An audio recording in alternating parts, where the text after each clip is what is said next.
대한민국 중심 채널 KBS 1라디오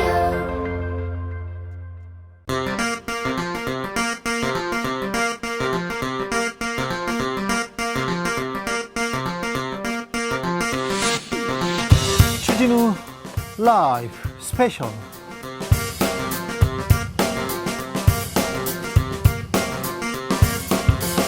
(2023년 6월 10일) 토요일입니다. 안녕하십니까, 주진우입니다. 토요일 이 시간은 일주일 동안 있었던 가장 중요한 일들 정리해드리는 그런 시간입니다. 시사 1타 강사 두 분 모셨습니다. 양지열 변호사, 박지훈 변호사, 어서 오세요. 네, 안녕하십니까. 주진우 라이브 스페셜 영상으로도 만나보실 수 있습니다. 네, 그렇습니다. 지금 바로 유튜브에서 주진우 라이브 검색하시면 영상으로도 만나보실 수 있습니다. 본격적으로 시작하기 전에 이번 주 뜨거웠던 뉴스 한번 짚고 가볼까요? 박지훈 변호사. 저는 뭐 오랜만에 좀 좋은 소식 찾기 힘들 텐데. 예, 축구팀 아이고, U20 그렇죠. 월드컵 너무 하여튼 4강에서 아깝게 석패를 하긴 했지만 아니 근데 네. 우리가 언제 뭐 4강 정도는 그냥 가는 그냥 것처럼 쉽게 생각하고 뭐 준우승 또 하냐 우승하냐 이랬는데 이번에 우승이다 생각했어요. 약간 아쉽게 네. 이탈리아한테 석패를 했습니다. 자, 금요일 새벽에 있었습니다. 네. 근데 사실상 결승전이었어요. 다른 팀에 비해서 우리 팀하고 이태리 전력이 좋아. 그리고 굉장히 이태리 선수들이 많이 거칠게 했고 네. 상대적으로 이제 우리 입장에서 보기에는 뭐 저런 것까지도 그냥 봐주는가 싶은 상황이었는데 그런 면이 좀 더 아쉽게 느껴지는 한편 이태리 선수들하고 저렇게 몸싸움까지 거칠게 해도 맞짱이 되네? 아, 그렇죠. 이런 느낌이 되게 보세요. 신기했어요. 세계적인 축구 국가가 네. 된 것 같아요. 우리나라가. 사실 예. 80년대 90년대 네. 한국 축구하면 투원 정신력 네. 그리고 그게 무슨 말이었냐면요, 우리가 거칠게 좀 반칙을 많이 했었어요. 오히려 상대적으로. 좀 그런- 죄송한 얘기지만 네. 사실은 좀 이렇게 피 흘리고 뭐 이런 걸 많이 받지 않습니까? 아니 뭐 2000년 월드컵 때 이탈리아 좀 생각해보세요. 정말 극적으로 신승했잖아요, 진짜. 그런데- 그 홈그라운드에서. 그런데 이번에 보니까 우리 젊은 축구 선수들 있잖아요, 세계 무대에서 이렇게 여유를 가지고 절대 쫄지 않아요. 어지간하면 4강, 네. 결승 이렇게 가니까 세계적인 국가가 된 것 같고 이제 이게 한 5년 10년 되면 반영이 되겠죠. 지난번에 우리가 준우승했어요. 이번엔 네. 4강 갑니다. 네. 뭐 3, 4위전이 남아 있는데 3위 네, 3위 해야죠. 네. 해야 되겠죠. 네. 이스라엘이 축구를 해요. 아유, 무슨 또 처음 봤어요. 네.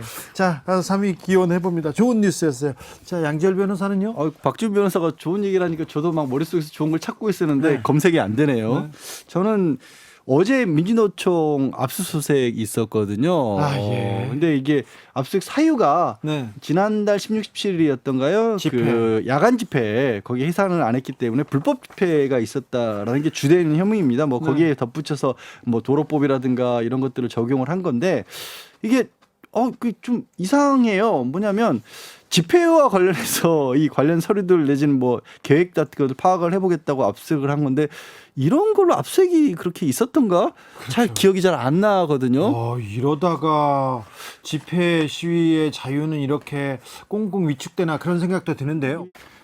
그러니까 사실 동일하게 적용을 해야 되거든요. 지금 이제 윤석열 정부에서는 어떤 균형, 공정, 균형 이런 걸로 지금 시위 얘기를 하고 있는데 불법 요소가 있으면 안 되겠죠, 당연히. 네. 폭력이나 그렇죠. 마찬가지로 정부를 지지할 수 있는 그런 집회도 있을 수 있어요. 거기서도 만약에 폭력이나 이런 것도 있다 그러면 엄정한 법 적용이 좀 돼야 되는데 뭐 혹시나 한쪽만 이렇게 많이 적용하는 게 아니냐, 집회 시위 관련해서 그런 어떤 우려는 있을 것 같습니다. 그 노조 관련해서는 지난주에 뉴스가 이것 말고도 한국노총도 경사위 탈퇴하겠다라고. 그렇죠. 사실 한국노총하고 민주노총하고 있었을 때 대개는 한국노총이 조금 더 유연한 편이어서 뭐 보수 정권이 들었어도 한국노총은 정부 쪽에 좀 친화적인 어떤 태도를 취할 때가 많았잖아요. 근데 아예 이 윤석열 정부는 대화 자체가 안 되겠다라고 나서서 이게 앞으로 좀 더 큰 사회적 논란이 갈등이 되지 않을까 싶어요. 그렇죠. 곤봉으로 그 사무 집행 네.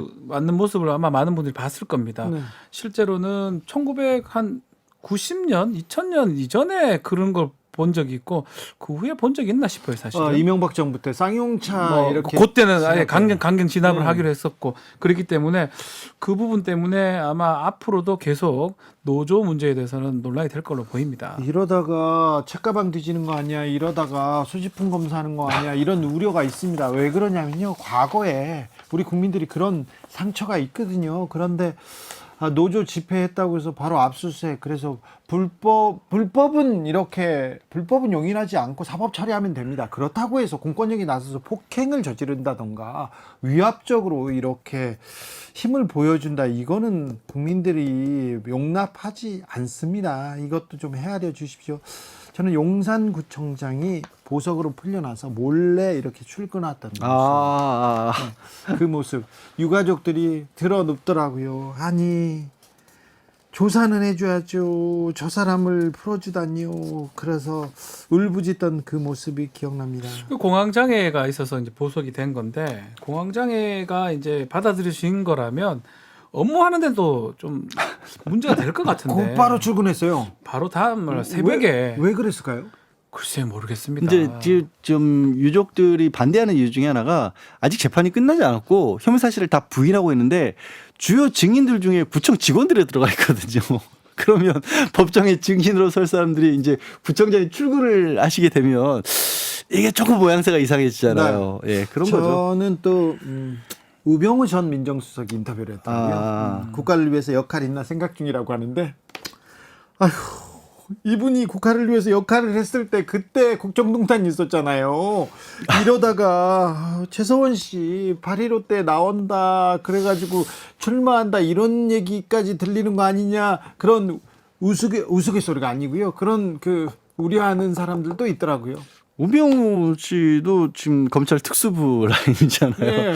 지금 이제 그 총선과 관련해서 검찰 출신들이 몇 명이나 나오느냐를 가지고 여의도가 참 뜨거운데 출사표 던지는 것처럼 들렸어요. 출사표였죠, 사실. 출사표 같아요. 국가 위의 역할 뭐 이러는데 그리고 어디에서 뛰고 있다 이런 얘기가 나오지 않습니까? 뭐 지금. 고향 쪽에 네. 뭐 영주 쪽인데 네. 경북 영주 쪽인데 뭐 그런 얘기가 나오고 있기 때문에 뭐 지켜봐야 될 것 같긴 한데 일단은 좀 가능성이 좀 높은 거 아니냐 지금 단계에서는 그렇게 보입니다. 네. 검사들이 이것저것 다 하실래요? 아니 근데 검사들이 하는 걸 떠나서 그러면 우병우 수석 같은 경우는 지난 국정농단에서 이제 국정농단에 어찌 보면 원인 하나를 제공한 거잖아요. 아니, 주범 중에 주범이죠. 그러니까 지금 당시에 박근혜 씨가 이 박근혜 전 대통령이 뭔가 이런 어떤 뭐 재단 같은 걸 만드는데 법적으로 아무 문제가 없다라는 조언을 해준 사람이거든요. 네. 가장 결정적인 기여를 한 분이에요. 따지고 보면. 그리고 그거를 수사해서 또 형사처벌로 이끌어낸 게 윤석열 정권의 핵심인데 이게 어떻게 되는 거죠? 그럼 저는 잘 이해가 안 가는 구조네요. 네. 어떻게 이해를 해야 돼요? 우병우가 다시 우영우가 아닙니다. 우영우가 네. 우병우 전 민정수석이 이상한 변호사 우병우가 다시 국가를 위해서 역할을 한다는데 저는 좀 무섭습니다. 이분이 국가를 위해서 역할했을 때 국가가 거의 파탄 직전까지 갔어요. 탄핵을 겪었지 않습니까? 그런데 옛날 사람들이 자꾸 보인다. 다시 돌아온다 이런 생각 해봅니다. 주진우 라이브 스페셜 본격적으로 시작해 보겠습니다. 자, 정치면과 사회면 모두 시끄러웠는데요. 그런데 이 문제는 좀 짚고 넘어가야 될 것 같습니다. 후쿠시마 오염수 방류. 눈앞에 다가왔어요. 이제 해저 터널도 다 완공됐다고 하는데 이거 전문가의 영역입니다. 과학의 영역이고 진실의 영역인데 정치권에서 지금 상반된 목소리를 해서 국민들은 더 우려하고요. 그리고 또 혼란스럽습니다. 걱정도 더 되는데 전문가들의 입장 그리고 찬성하는 반대하는 입장 모두 들어봤습니다. 서균열 서울대 원자력공학과 명예교수 그리고 정범진 경희대 원자력공학과 교수 만나봤습니다. 정화하거나 처리한다고 해서 원전 오염수가 뭐 깨끗해집니까? 안전해집니까? 일단은 정화한다고 치죠. 예? 자, 우리 정수기 있지 않습니까? 예? 필터 들어가죠.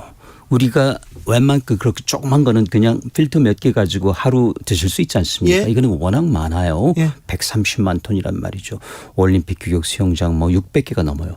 자, 이게 너무 많기 때문에 그리고 원래 그 물 자체가 굉장히 불순물 아닙니까? 예. 방수 물질도 있지만은 지하수 보세요. 그리고 냉각수 보세요. 여러 가지 잔해도 있고 모래자가 이런 게 또 소금까지 섞여 있기 때문에 이게 그 걸르기가 쉽지 않아요. 그렇다면 지금 현재 있는 것처럼 아까 말씀드린 것처럼 66% 거의 70% 이상이 남아있단 말이죠. 그걸 어떻게 할 건지 그러면 이제 도쿄전력 말은 간단해요. 또 돌리겠다. 그렇지만 처음 돌려가지고 안 되는 걸 2번, 3번 돌린다고 될까요? 네. 거기에서 이제 문제가 생기기 시작하는데 예를 들어서 이제 학계 쪽에서는 뭐 저기 다 돌리지 않겠느냐 깨끗해지지 않겠느냐 하는 것이고 저는 그럴 리는 없을 것 같으니까 그게 확실히 될 때까지 우리가 저기 잠정적으로나마 방류를 멈췄으면 좋겠다. 네. 그래야지 우리 그 해류 걱정하기 전에 네. 우리 어류 걱정하기 전에 우리 어민 해녀 걱정하기 전에 그것부터 먼저 잡았으면 좋겠다는 말씀을 드리는 거예요. 안전하고 괜찮으면 일본 내에서 먹던가 쓰던가 거기 두던가 그러셔야지 왜 바다에다가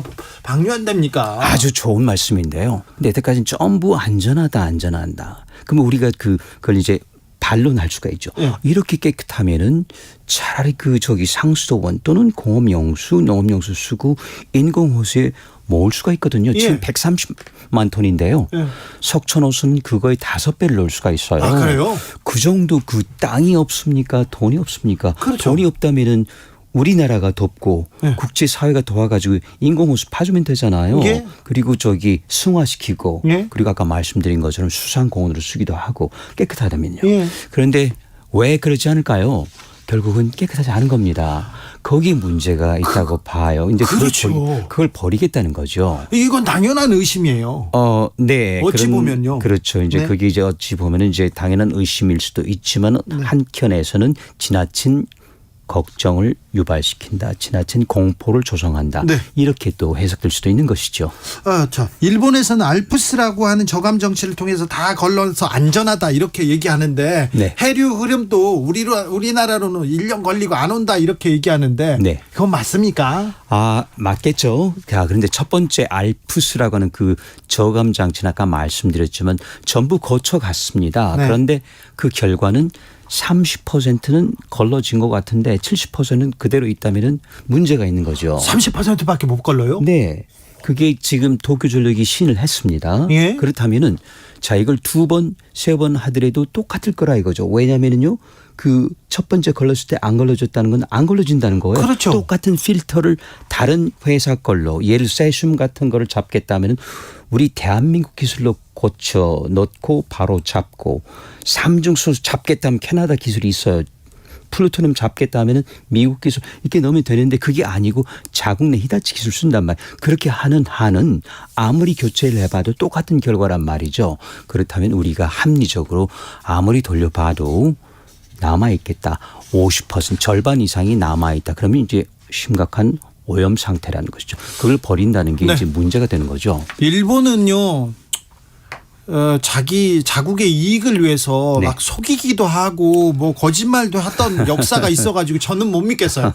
그런데 IAEA 보고서는 믿어라 이렇게 하는데 네. IAEA하고 일본하고 너무 밀착돼 있는 거 아니냐. 이래서 못 믿겠다 이런 또 주장도 나옵니다. 네, 저도 그 중에 한 사람이었지만 그보다 더 큰 거는요. 네.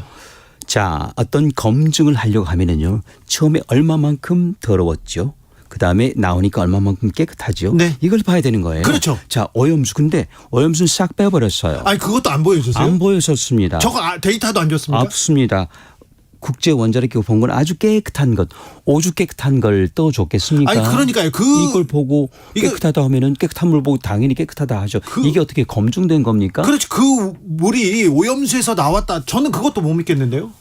그럴 수도 있죠. 아마 네. 나왔겠죠. 그렇지만 신경 쓰지 않았겠습니까? 근데 거기서 단서가 하나 잡혀서 제가 네. 볼 때는 거기에는 아까 말씀드린 그 플루토늄이라는 게 다른 오염수에 있는 물질보다 많이 들어있어야 되는데 거의 잡히지가 않았어요. 그래요? 도쿄전력도 못 잡고 그런 물을 준 거죠. 그런데 영케도 로스알라모스라고 하는 미국 실험실, IRSN은 프랑스 실험실이 잡아냈어요. 예? 그러니까 그건 뭐냐면은 이제 이것도 억측이죠. 예? 데이터는 없습니다만은 아하 이런 경우에는 아마 도쿄전력이 선별적으로 아예 사목에서 나오는 예를 들어서 플루토늄이 잔뜩 들어있는 물은 뺐을 수도 있겠다. 그렇지 않으면 이게 안 나올 수가 없거든요. 예. 왜냐하면 잡기가 힘든 예. 저기 물질이기 때문에 네. 그런데 그런 그 추론을 하게 되는 겁니다. 네. 그러니까 가장 큰 거는 그겁니다.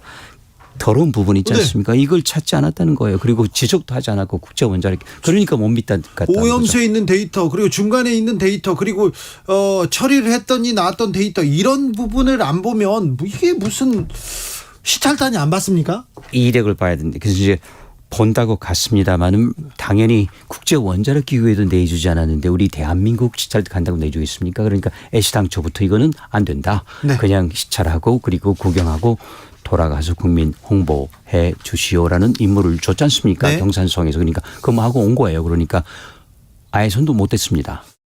근데 안전하다고 일본에서 계속 얘기하는데 왜 바다에 버리나 여기는 의문이 생깁니다. 그냥 그러면 농업용수로 쓰던지 아니면 뭐 저수지에 일본 내에서 가지고 있던지 그런 생각 들잖아요.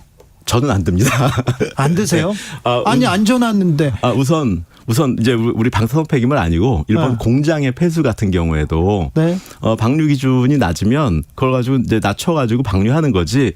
그 깨끗하니까 다시 뭐 식수로 써라든지 그렇게 하지 않지 않습니까? 저희 옥스포드의 석학이라는 분이 네. 마셔도 된다. 1리터라도 마시겠다 이렇게 얘기했는데 마시는 건 물은 아닌 거죠.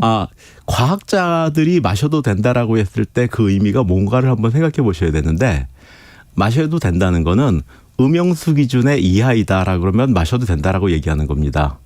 네. 네, 그 음용수 기준을 초과한다 그러면 못 먹는다 하는 거고요. 네. 그러니까 음용수 기준보다 낮은 수준이다. 그러면 마실 수 있는 물이다라고 얘기하는 거죠. 그거에 대해서 이제 그 과학에 대해서 네. 막 이제 말을 꼬우는 거죠. 마시면 너 배 터지게 마셔봐라. 뭐 맥주 만들어 마셔라. 뭐 도쿄 시민한테 공급해라. 이런 것들은 일종의 빈정거리는 겁니다. 그래요? 네. 저는 마시기는 싫습니다. 그렇죠. 그러니까 예컨대 변기에서 떠낸 물이 네. 뭐 배출 기준 이하지만 그렇게, 마실 네. 수 있느냐 이건 다른 스토리인 거죠. 그렇죠. 네. 알겠습니다. 교도통신에서요. 지난달 후쿠시마 항만에서 잡은 우럭 네. 기준치 180배 달하는 세슘 검출됐다 이런 보도가 나왔는데 네. 어제 나왔는데 아이고 걱정 안 해도 됩니까? 네. 왜요? 우선 기준치라는 거에 대해서 네. 이제 기준치가 보통 어떻게 생각하냐면 이제 우리가 이제 뭐든지 문턱값이라는 게 있습니다. 예. 그런데 이제 뭐 책상 같은 것도 이렇게 밀다 보면 어느 정도까지는 안 밀리고 가만히 있다가 어느 순간에 확 밀리잖아요. 힘을 네. 주고 나면 이제 그 문턱값이라는 게 있죠. 자연계에는. 근데 이제 방사선도 문턱값이 있습니다. 그래서 얼마 이하를 받으면 받았는지 안 받았는지 전혀 효과가 안 나타나고 네. 얼마 이상 받으면 드디어 이제 암 걸린다는 뜻이 아니라 뭔가 받았다는 효과가 나타나는 네. 지점이 있습니다. 그 지점이 이제 보통 100mS인데요. 그 문턱값의 1%로 기준치가 설정이 됩니다. 그러니까 1mS죠. 네. 왜냐하면 그 기준치를 그렇게 관리하지 않으면 어떤 사람이 기준치만큼 맞고 또 딴 데 가서 또 맞고 하는 네. 건데 그렇게 해서 이제 100분의 100번 맞을 리는 없으니까 그러니까 보통 100분의 1로 기준치를 설정을 합니다. 그런데 이제 우럭이 말씀하신 대로 180배. 180배다. 네. 그럼 이제 근데 이제 그 농도입니다. 네. 근데 그 우럭이 굉장히 커서 그 우럭을 통째로 다 먹었다. 그럼 이제 기준치에 해당되는 것들을 다 먹을 수가 있는 거죠.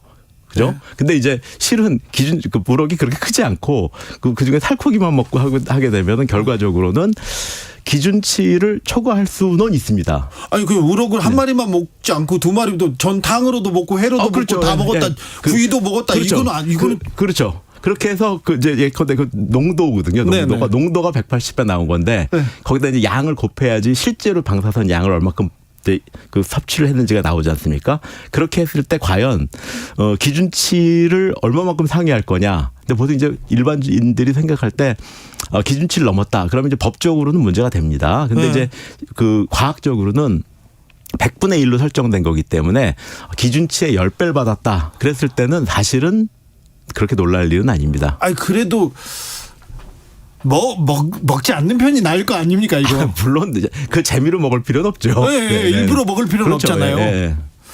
그래서 네. 이제 그 우럭이 한 마리가 딱 나온 적이 있습니다. 지금 12년 동안. 근데 이제 그런 우럭은 이제 보통 그 해저에서 그냥 고착성 어류이기 때문에 그 근처에서 쭉 지내다가 이제 방사선을 많이 받은 것으로 생각이 되는데. 아니 어제 나온 보도고 한 마리만 잡은 거 아닙니까? 많이 있는데 다른 거 잡으면 또 나오겠죠. 네, 아직까지는 안 나왔습니다. 예. 안 잡았겠죠.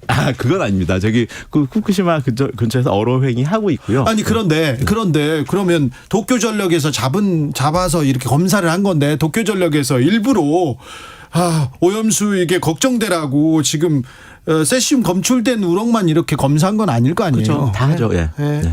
그러니까 우리나라도 합니다. 예. 네. 자, 어민 단체에서요. 네. 후쿠시마 주변 그리고 일본 어민들도 이렇게 오염수 방류하지 마라 이렇게 반대하는 사람들도 있고요. 어떤 사람들은 조용히 그냥 방류해도 된다 이렇게 하는 찬반이 있습니다. 네. 그렇죠? 네. 네. 우리나라 어민단체도 어민들이 걱정하기도 하고 또 찬성하는 사람들도 있습니다. 네. 네. 어떻게 봐야 됩니까? 과학적으로는. 과학적으로 안 되는 선이 있죠. 네. 근데 배출 기준을 초과해서 배출한다. 이건 안 되는 거죠. 네. 배출 기준 이내로 배출한다. 이건 되는 거고요. 네. 다만 그렇지만 거기에 대해서도 개인의 인식의 차이는 있잖아요. 호불호가 있는 거죠. 그러니까 근데 나는 미국산 쇠고기 같은 경우에도 광우병 문제가 생겼을 때 나라는 괜찮다라고 얘기하면 그 중에서 난 그래도 안 먹는다. 네. 지금도 안 먹는 분도 있는 거고. 그런 사람도 네. 있죠. 네. 그리고 나는 싸고 좋으니까 먹겠다 하는 네. 분도 있는 거고. 그러니까 그 개인의 어떤 취사 선택이라는 것은 개인의 문제지. 네. 그 개인의 문제와 국가적인 어떤 가이드라인의 문제는 좀 다른 문제입니다. 자, 과학자가 보기로는. 네. 과학자가 보기로는 어떻습니까? 어민들의 걱정. 전혀 할 필요가 없습니다. 괜찮습니까? 네. 네. 일단 지금 후쿠시마에서 방류하겠다는 양이 그 지역 한 2-3km만 지나면은 우리나라 강물 수준으로 떨어지기 때문에 그게 우리나라에 방사선 영향을 미칠 수 있다. 이건 상상할 수 없고요. 두 번째로는 네. 그 삼중수소가 일본 내 후쿠시마에 다 보관되고 있는 총량이 3g이 안 됩니다. 삼중수소만 다 모으면. 근데 우리나라의 동해안에 빗물로 떨어지는 삼중수소의 양이 5g입니다. 그러니까 그 3g을 동시에 다 배출한다 하더라도 우리나라에서 빗물로 떨어지는 양의 한 1점 몇 배 수준이기 때문에 제가 볼 때는 그것들이 어떤 우리나라 해역에 생물에 영향을 준다거나 방사선 영향을 준다는 것도 있을 수 없고 네. 또 평형수도 마찬가지로 그 방류 지점에 한 2km 안에 들어가서 평형수를 뜨지 않는 한은 갖고 올 리가 없습니다. 후쿠시마 오염수 방류 앞두고 국민들의 우려가 큰데요. 저희가 좀 과학적으로 분석해 봤습니다. 들어봤습니다. 후쿠시마 어민들이 지금 오염수 방류 극렬하게 반대하고 있습니다. 그리고 홍콩 환경부 장관은 나와서 오염수 내부에서 일본 내부에서 재활용해라. 방류하면 일본 수산물 수입 즉시 중단한다. 이렇게 얘기합니다. 그리고 며칠 전에 세슘 우럭이 나왔잖아요. 네. 국민들이 걱정하는 건 어찌 보면 당연합니다. 아니 그러니까 걱정에 대해서 과학적으로 예를 들어서 지금 국민의힘 같은 경우에는 이게 광우병 사태 때처럼 여론을 호도한다, 괴담이다. 선동이다. 근데 거기에 대한 이제 설명을 들어요. 이런 식의 설명이 나와요. 세슘은 무겁기 때문에 바다에 가라앉는 겁니다. 그러니까 퍼지지 않습니다. 이게 설명이 안 되거든요. 그러니까요. 그리고 세슘 이제 도쿄전력에서 나왔던 그 세슘 물고기에 관한 그런 해명은 우리가 그물을 쳐서 물고기가 못 나가게 하겠습니다. 이러니까 이게 도대체 무슨 얘기지? 이걸 과학적 설명이라고 들어야 되는 방사능이 물에 있죠. 그 물고기한테만 있습니까? 가라앉는데잖아요. 말이 됩니까 그게? 제가 한 얘기는 아니고 그러니까 의심스럽다 의혹이다라고 하면 그건 못 믿는 게 잘못이다라고 얘기를 하고 좀 이제 지금 과학자 두 분도 의견이 엇갈리잖아요. 의견이 엇갈린다는 얘기를 100% 믿을 수 없다라는 생각을 하는 게 상식 아닌가요? 문제는 지금 스케줄대로 진행되고 있다는 거예요. 그렇죠. 일본은 얘기는 하고 있지만 터널 다 만들어 놨고요. 아마 7월달, 8월달 되면 방류를 할 걸로 보이고 IAEA 이제 최종 보고서도 예상컨대 괜찮다고 나오겠지요. 그 스케줄대로 가는데 과연 우리 정부가 일본 스케줄에 그대로 지금 발을 맞추는 그런 모양새거든요.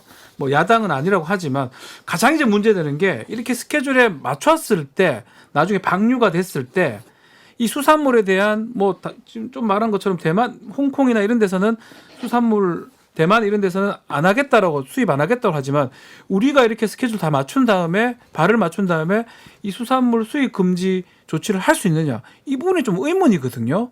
이 부분을 바라봐야 되는데 결국 이렇게 계속 괜찮다고 뭐 가학대로 가자라고 했을 때 지금은 이제 이 해양법 거기 넣어가지고 수산물 하는 게 우리가 이긴 상태입니다. 금지한 게. 근데 만약에 우리가 이 일본의 어떤 보조에 맞춘다 그러면 앞으로는 그게 질 가능성이 있거든요. 정말로 일본 수산물을 받아야 되는 상황까지 올 수도 있다. 그 부분을 좀 생각을 해봐야 될 것 같아요. 그 저는 뭐 당연히 과학자가 아니니까 어떤 뭐 이런저런 얘기를 가지고 얘기할 수는 없지만 확실한 가지는 이 원자력과 관련된 문제는 우리가 인류가 아직까지 검증을 끝낸 게 아니죠. 아이고. 100% 모르는 거잖아요. 아무도 네. 몰라요. 자, 이게 지금 후쿠시마 사태 같은 경우는 2012년에 일어나는데 불과 지금 10여 년밖에 지나지 않았습니다. 근데 체르노빌 1986년에 있었거든요. 우크라이나에서 체르노빌 농수산물 수입해라는 얘기 하던가요? 안 나오거든요. 네. 그러니까 이게 그러니까 아직은 우리가 모른다 정확히는 누구도 장담할 수 없다라는 게 맞을 거 아니에요. 그러니까 걱정을 하는 거 그거를 안심시키려면 지금 정도의 해명 가지고는 적어도 부족하다라고 보는 게 오히려 맞지 않을까 싶어요. 자, 우려하고 있는데 자꾸 괴담이다, 선동한다 얘기합니다. 그리고 계속해서 정부 여당이 일본의 도쿄전력 편을 들어요. 도쿄전력 얘기만 입장에서만 얘기를 해서 국민들은 조금 답답합니다. 그게 나중에 우리의 덫이 될 수가 있습니다. 나중에 지금은 우리가 사실 일본하고 보조를 맞추지 않았기 때문에 뭐 예컨대 문재인 정부에서 지금 뭐 해양법 재판에서 이겨서 뭐 또 유리한 상황인데 지금 이게 지금 된다 그러면 너희들을 이렇게 다 도쿄전력하고 일본하고 뜻이 똑같으면 수산물 그냥 먹어라 수입해라 이런 뭐 이건 제가 얘긴 내지만 그렇게 결론이 날 수가 있는 거거든요. 그런 것까지 좀 고려를 좀 해봐야 됩니다. 네. 도쿄전력은 무시할 수 없는 부분 하나가 민영 기업입니다. 네. 그래서 여기는 이익을 추구하는 기업이에요. 그러니까 정부가 직접적으로 관리하는 것도 아니기 때문에 게다가 도쿄전력의 조치에 대해서는 이번에 그 세심과 논란이 있었을 때도 도쿄전력의 조치도 일본 측에서 일본 정부에서 그건 못 믿겠다라고 했거든요. 일본 정부도 100% 믿는 게 아니란 얘기고 일본 내 어업 피해와 관련해서 일본 정부는 이미 7천억이 넘는 기금을 또 조성하고 있어요. 근데 우리는 오히려 그거 안 하고 있거든요. 아니 뭐 안전하다며요. 괴담이라며요. 그러니까 이게 여러 가지 면에서 모순되는 점들이 보이는 거예요. 그러니까 오염수 처리도 문제지만 아직까지도 이게 정말로 이 원자력과 관련해서 유출이 그러니까 추가적으로 이 다 막지 못한 부분이 있는지와 관련해서도 아직 검증이 안 끝난 거거든요. 그래서 여러 주장이 엇갈리다 보니까 이게 어딘지 잘 모르겠다는 거지 무조건 반대한다. 이거는 좀 다르잖아요, 결이. 자, 그리고 충북대 약학대학교의 박일영 교수. 나는 처리된 후쿠시마 오염수를 가져오면 방류 농도로 희석해서 마시겠다 이렇게 얘기했는데 네, 많이 드세요. 이게 선동이에요. 이렇게 먹지도 않을 거면서 자꾸 이런 얘기 하는 건 필요가 없습니다. 아니, 저는 안 먹어요. 아니, 이런 뭐 1리터 마신다는 그 영국 교수도 그런 얘기를 했지만 이렇게 뭐 이런 말을 하는 게 뭐가 의미가 있습니까? 근데 박일영 교수 얘기도 이렇게 가만히 자세히 내용을 들여다보면 전제 조건들이 되게 많이 달려 있어요. 일본 정부가 얘기하는 대로 정확히 오염수가 맞고 그 안에 다른 성분들도 없고 그래서 그게 정말로 삼중수소만 논란이 되는 문제가 되는 부분이라면 그러면 487배로 늘려서 마실 수 있다라는 거거든요. 그건 그런 조건 하라면. 근데 네. 우리는 그 조건이 맞는지 자체가 그것도 확인이 안 되고 모르겠다는 거예요. 있잖아요. 시료가 맞는지도 확인이 안 되고 있고. 박일영 교수님 많이 드세요. 많이 잡으세요. 오염수 처리와 관련해서 학계에서는 여러 얘기가 있습니다. 그런데 정치권에서는 계속 괴담이다, 선동이다, 아니다, 우려된다 이렇게 계속 부딪히고 있어서 국민들 우려가 큽니다. 그래서 주진우 라이브에서 과학적인 좀 분석 접근해봤습니다. 여러분께서는 지금 주진우 라이브 스페셜을 듣고 계십니다. 주진우 라이브 스페셜. 이번 주 정치권 뜨거웠습니다. 많은 얘기가 나왔는데요. 일단 민주당은 혁신위원장을 전격적으로 지명했습니다. 그런데 몇 시간 못 가고 이렇게 사퇴했고요. 한동훈 장관 개인정보 유출 관련해서 압수수색 이어졌고요. 그 다음에 이동관이 돌아온다는 뉴스가 있었습니다. 정치 이슈 장앤장에서 두루두루 짚어봤는데 우선 듣고 올까요? 국민의힘 시스템 공천은 조금 억측이라고 생각이 왜요? 되고요. 민주당은 시스템 공천이 고착화돼 있어요. 그래서 이 시스템 공천을 흔드는 것에 대해서 매우 불안해하고 있어요. 이 시스템에 익숙해 있기 때문에 여기 이 시스템으로 하면은 이길 수 있는데 이 시스템을 허물면 자기 공천에 문제가 생길까봐 오히려 그거를 두려워하는 분위기더라고요. 그러니까 그걸 허물려고 하는 사람이 이재명 당대표가 자기 측근들을 아니에요. 그 제도를 내세울 허물려고 거다. 하지는 않는 거죠. 그러니까 운영의 미숙을 어떻게 채울 거냐. 민주당은 제가 보기에 운영의 미숙이에요. 그리고 지금 중요한 것은 민주당이 해야 될 핵심은 국민을 위한 혁신을 해야 되거든요. 그러니까 국민들이 반길 만한 혁신의 내용을 가지고 와야 되는데 무슨 대의원제 폐지, 그렇죠. 뭐 내부에 무슨 알지도 못하는 이런 것들을 가지고 계속 그 내부 갈등을 한단 말이에요. 밥그릇 싸움도 밥그릇 보여요. 싸움을 하는 거예요. 네. 그러니까 제가 보기에 그래서 국민들로부터 박수받지 못하는 거예요. 제1야당으로서 민주당이 지금 정말 해야 되는 것은 지금 보면은 국민의힘하고 정부 여당은 총선 시계가 돌아가고 있어요. 총선 기획이 시작됐습니다. 언론 손대고 있죠. 심지어 솔직히 말하면 선관위도 저 무슨 그 자녀 특별 채용 문제를 제기하고 있지만 선관위 장악이다 이런 얘기가 벌써 나오는 거거든요. 그것뿐만 아니라 노동 문제, 시민단체 문제 지금 다 건드리고 있잖아요. 이건 총선 시계가 지금 시작되고 있는데 그럼 민주당은 뭐 하냐? 여기에 맞서서 여러 가지 정책들을 가지고 전략적으로 붙어주는 이런 역할을 해야 되는데 맨날 자기네들끼리 뭐 대의원제 무슨 의미가 있다고 그걸 갖고 맨날 싸웁니까? 민주당이 그렇게 못하는 이유가 왜 그러겠어요? 이재명 당대표 때문이라니까요. 그분이 뭔가를 또 여기서 제대로 이재명이 또 맨날 나와요? 이재명 원흉론이야. 아니 그러니까 뭔가 제대로 판단을 하거나 결정을 내리지를 못하잖아요. 아니, 근데 국민의 눈높이에 맞는 혁신 근데 거창하지 장소영 않아요. 제가 민주당을 오래 출입했던 기자로 판단을 할 때 민주당은 집단지성이 돌아가는 정당이에요. 그러니까 국민의힘은 오더 정당이에요. 그래서 이렇게 해 그러면 이게 쭉 따라가는 정당이고 민주당은 제가 취재해 본 바로는 오더를 내리면 싫어해요. 당신이 뭔데 오더를 내려 이러면서 자기들끼리 모여서 결정을 하기를 원해요. 전혀 달라요. 작동 민주당이 원리가. 집단지성이 있었다면 사전에 좀 최고위원들에게 통보를 하고 좀 논의를 했을 때 이래경 혁신위원장 지명은 막았어야죠. 그런 그렇죠. 집단에서 집단지성이 통한다라고 말씀하시는 아니 제가 것은 얘기하는 것은 의총을 얘기를 하는 네. 거예요. 최고위원회 이 지도부가 아니라. 네. 대통령실이 집단지성이 있다면 이동관 씨를 방통위원장에 임명하지는 않을 거라는 이런 우려가 언론계에서 나오고 있습니다. 아직 뭐 임명하지도 않으셨고 네. 뭐 이렇게 임명할 거라고 그런 보도만 나오고 있는데 네. 지켜보시죠. 라고 얘기하고 싶은데 참 장윤상 기자님이 이동관 특보에 네. 자녀의 학폭 문제에 대해서 취재를 잘 해주셔가지고 저도 주의 깊게 들었고 만약 그것이 사실이라면 네. 이것은 정말 큰 문제가 될 수밖에 없다. 대통령실에서 아무리 우리는 검증해봤는데 별 문제 없어. 이동관 특보는 뭐 피해자들과 우리가 합의를 봤기 때문에 다 처리된 문제예요. 라고 얘기를 하더라도 인권위의 진정서를 낸 내용을 만약 국민들께서 듣고 보시게 된다면 이 부분은 상당히 심각하게 생각하실 것 같다라는 걱정과 우려가 있습니다. 여러 논란 중에 학폭 논란이 먼저 떠오릅니다. 네. 이동관 특보가 이명박 대통령 청와대에 있을 때부터 이 문제는 크게 논란이 됐어요. 그렇죠. 이 사건은 2011년도에 발생한 사건이고요. 이 문제가 터지고 나서 학교 안에서 심각해지니까 2012년 다른 학교로 전학을 가는데 하나고등학교에서 전학을 시킵니다. 네, 하나고등학교에서 강남에 있는 D고등학교로 전학을 가는데요. 문제는 첫 번째 학교폭력위원회를 열지 않았습니다. 학교폭력이 학폭위를 있었는데 열어서 이 문제를 반드시 해결을 해야 된다는 교사들의 요구가 있었지만 묵살됐던 거고요. 예. 이 학생은 그 학폭위 기록이 없는 가운데 전학을 갔고 그 상태에서 2014년도에 국내 유수 대학의 경영학과에 입학을 합니다. 수시로 네. 입학을 하는데요.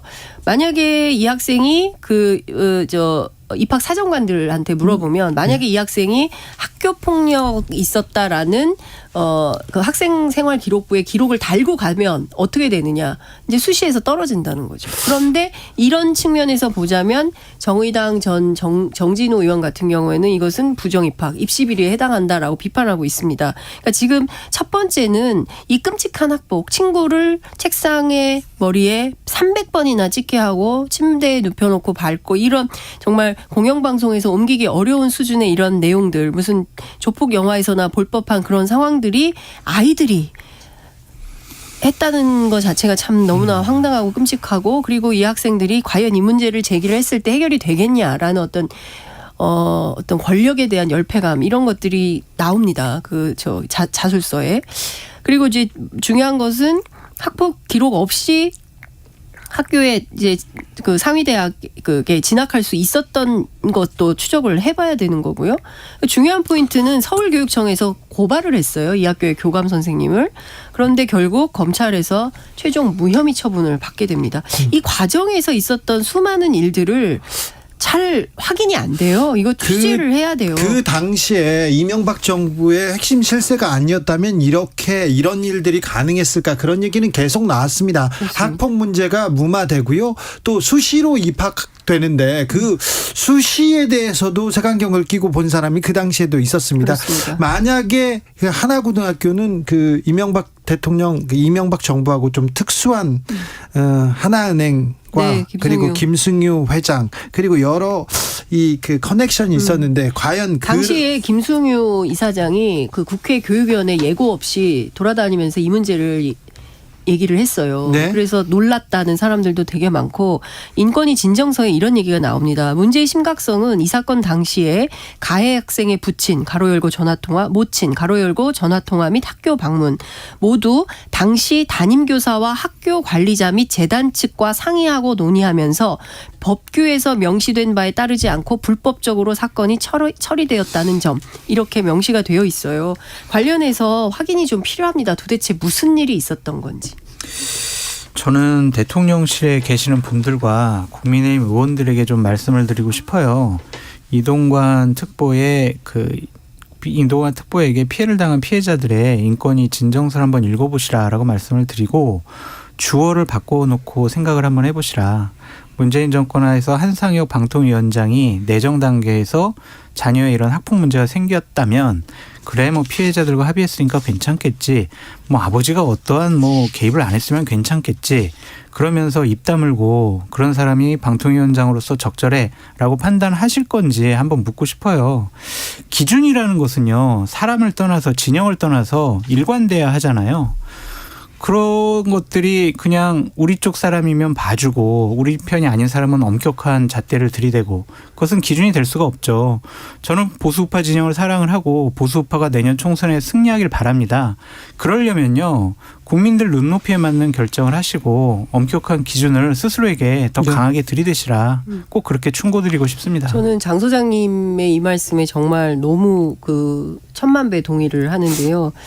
이제 보수가 됐든 진보가 됐든 이제는 우리가 상당히 이제 선진화된 사회에 살고 있잖아요. 그러면 진영을 넘어서 상식과 합리, 도의, 그죠? 원칙 이런 거에 따라서 처리하는 기준이 생겨야 되고 여기서 더 진보된 사회를 만들기 위해서 보수는 어떻게 나라의 국익을 지키는 방향으로 진보는 또 어떻게 더 전진시킬 것인가에 대해서 의논하는 방향으로 정치가 발전돼야지 이게 옛날에 하던 방식대로 다시 MB식으로 돌아가겠다는 겁니까? 그러면 역사를 거꾸로 돌리는 건데 네. 여기에 동의할 국민들이 과연 얼마나 있을까요? 저는 이런 끔찍한 학폭 사건에 대해서 괜찮네.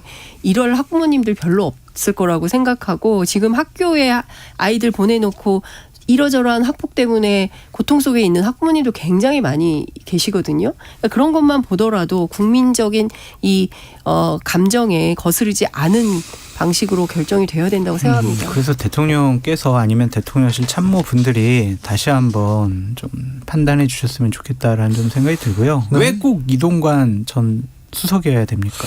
그러게요. 그분이 2008년에 많은 일을 하셨어요. 그러니까 방송 장악을 하려고 한다. 그렇죠. 예. 본인이 생각하고 본인이 뭐 보수우파 진영에 유리하게 환경을 꾸려야 되겠다. 그의 적임자다. YTN, MBC, KBS 제가 그때 언론 담당, 미디어 담당 방통위 출입 기자였거든요.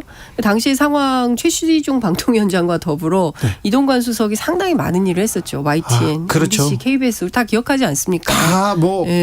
다 뭐라고 해야 대통령 측근들이 다 이렇게 오고요. 측근으로 불리는 사람들 그리고 진영 사람들이 오고 그다음에 그렇죠. 기자들이나 구성원들은 다 쫓겨나가지고 뭐 이런 부분이 있어요. 아이스링크 닦고 막 이랬었잖아요, 기자들이. 이동관 특보가 조국 사태 때 방송 패널 활동을 한 적이 있습니다. 아, 그랬습니까? 그래서 상대방 분들과 진보 진영에 계신 분들과 조국 사태에 관련해서 많은 얘기를 나눴어요.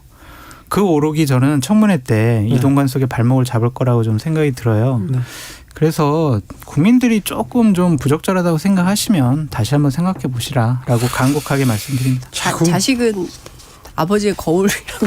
아니 국민의 눈높이를 생각할까요? 국민의 근데 생각들을 이런 방식이 통하지 않을 거라는 거예요. 과거처럼 그때의 언론 환경과 지금의 2023년도의 언론 환경은 너무나 달라요. 그때 유튜브 같은 것도 없었고 팟캐스트 같은 것도 없었잖아요. 예. 그때 이렇게 장악하면 된다고 생각했지만 지금은 그게 불가능한 상황이라는 겁니다. 상식적이고 합리적으로 이렇게 그 보수 참칭 패널도 나오고 이게 진보 패널도 나와서 자유롭고 합리적으로 토론할 수 있는 분위기를 공영방송에서 보장이 되어야 됩니다. 일단 이제 다 몰아내고 그러면 어떻게 해요? 그때 식으로. 예? 예? 다 쫓겨나요? 아이, 그러면 안 되겠죠. 뭐 네? 나오지 말라면 못 나오는 거죠. 뭐. 자. 저는 어떻게 해요? 왜 이렇게 수세적으로 걱정하지 마시고. 아유 그 당시에 너무 고통을 당해가지고 괴로웠잖아요. 너무 고통을 예. 당해가지고 근데 이제 보수파 진영에서는 이런 생각이 있어요. 문재인 정권 하에서도 우리는 그렇게 당했다. 공영방송에서 패널들 보면은 상당히 우리 쪽 사람은 반영되지가 않았다. 일방적인 주장만 했다. 사회자, 진행자 같은 경우도 진보 진영에 계신 분들이 다 싹쓸이했다.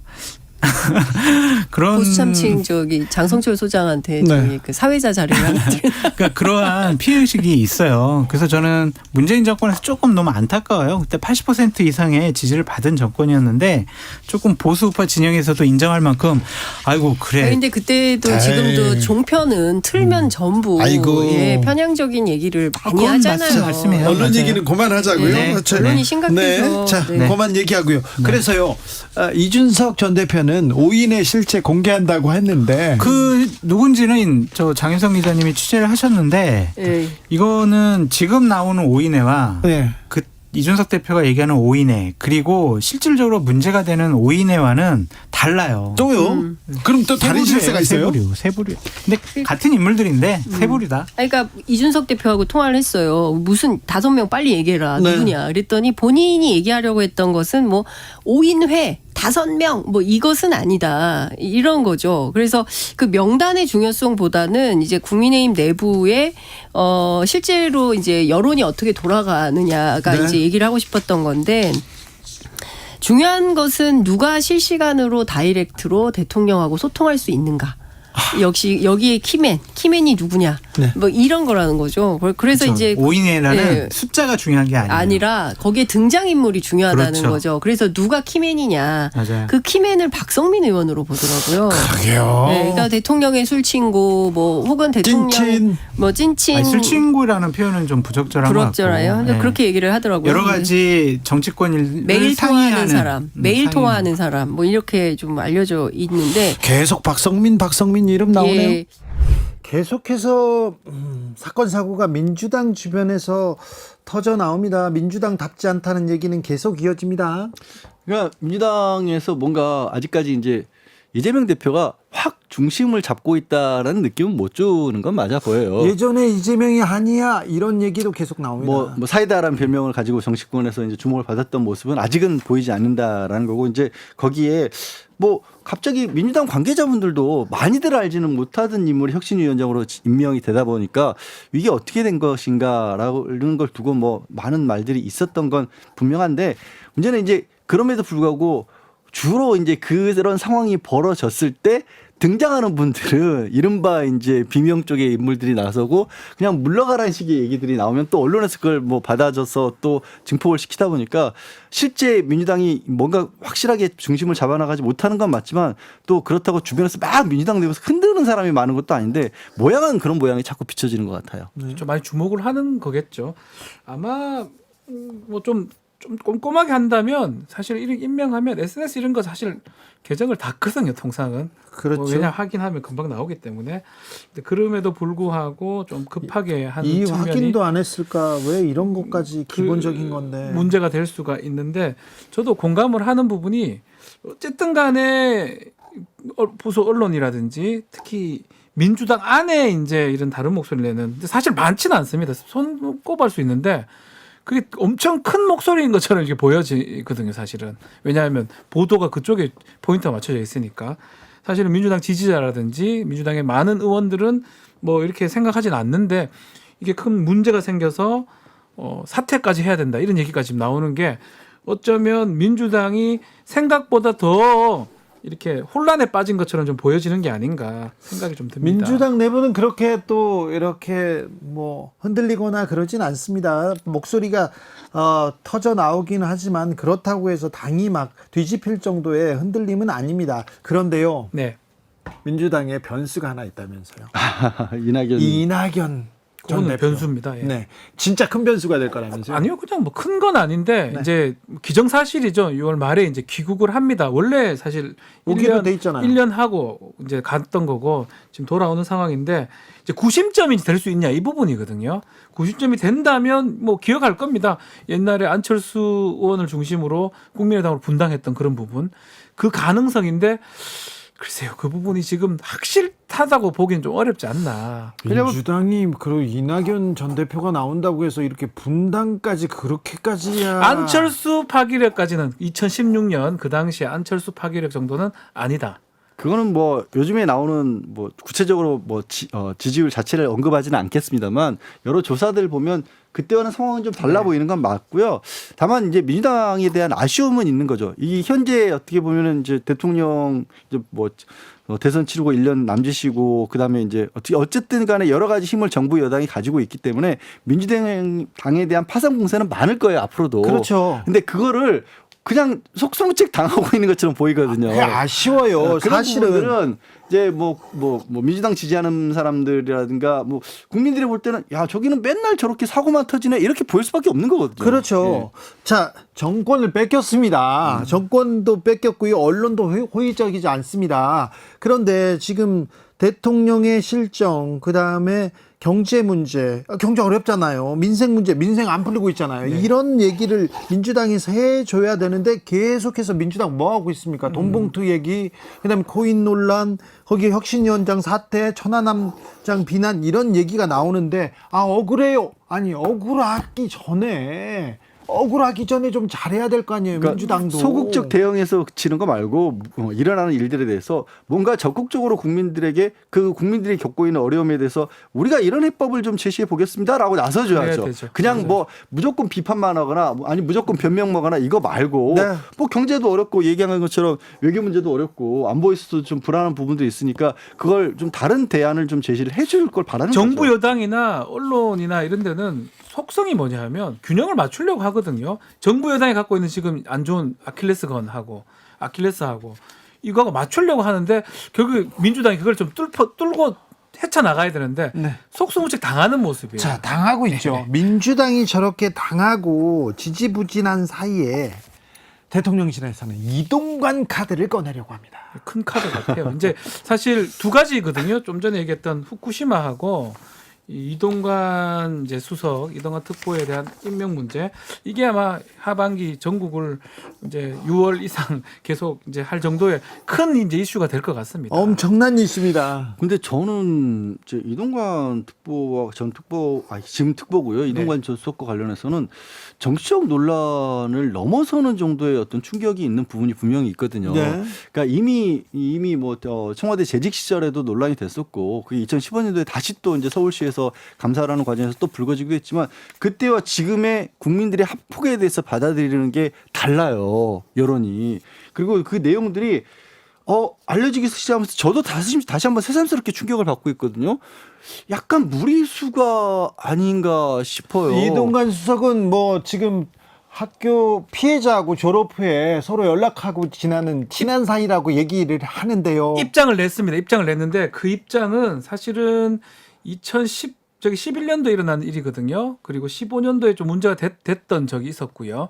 아니 그런데 좀 그 학폭의 내용이 너무 심각한데 그런 피해자하고 가해자가 지금 친하게 지낸다 이게 좀 자, 그 이후에 우리나라에 무슨 일들이 있었습니까? 그 많은 스포츠사, 연예인 스타들이 학폭 때문에 이 지금 드러난 사실 뭐 우리가 정확하게 말씀은 안 하겠지만 그렇게 크지 않게 엮여지는 사건으로 본인의 어떤 앞이 거의 없어진 그 스타들이 많습니다. 그만큼 학폭에 대해서는 일벌백계해야 되고 그 이 미래도 보장하지 말아야 된다는 게 우리 국민들의 의견인데 더 나아가서 아주 중요한 우리 한국 대한민국의 방송통신을 책임질 자리에 갈 사람, 뭐 인사청문회도 거쳐야 되지만 그 사람의 아들이 심각한 학폭 문제가 있다라는 거를 과연 인사청문회를 통과할 수 있을지, 통과한다고 하더라도 그게 국민들 저항이 없을지 의문이거든요.